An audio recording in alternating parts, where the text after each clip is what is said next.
आता isakal.com आहे देशातील नंबर 1 ची मराठी न्यूज वेबसाईट। प्रत्येक अपडेटसाठी isakal.com ला नक्की भेट द्या। काँग्रेस पक्षाने या देशाला स्वातंत्र्य दिलं। काँग्रेस पक्ष या देशाच्या संविधानाच्या रक्षणासाठी लढला। काँग्रेस पक्षाने या देशाला मजबूत केलं। आणि मोदींनी काय केलं? मोदींनी काय केलं? ऑपरेशन सिंदूर मध्ये ट्रम्प तात्यांच्या खाली झुकले आणि काय म्हणतात, झुकेगा नाही साला म्हणे।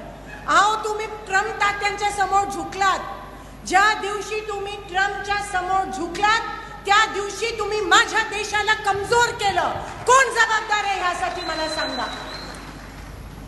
जेव्हा इंदिरा गांधी पंतप्रधान होत्या तेव्हा पाकिस्तान इंदिरा गांधी समोर सरेंडर झालेलं आणि निक्सन जे अमेरिकेचे प्रेसिडेंट होते ते इंदिरा गांधींचं ऐकले, त्यांना ऐकावं लागलं। आणि इकडे नेमकं उलटच झालं।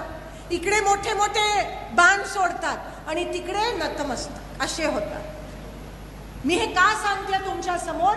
कारण का ज्या देशासाठी आपली सेना लढली त्या सेनाला कमकुवत बनवण्याच्या मागे मोदीजी जबाबदार आहे।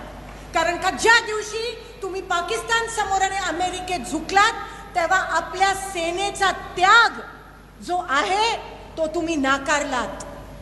म्हणजे केवढा मोठा अपमान तुम्ही माझ्या देशाचा आणि माझ्या सेनेचा केला।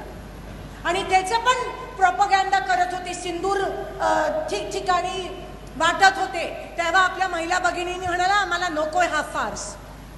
आणि आता पण सांगते काही दिवसात जिल्हा परिषद आणि ग्रामपंचायती निवडणुकी आहेत तेव्हा पण तुमच्या समोर येतील हे सगळं घेऊन। पण तुम्ही सतर्क राहायला पाहिजे। आपण सगळ्यांनी लढाई एकत्र लढली पाहिजे।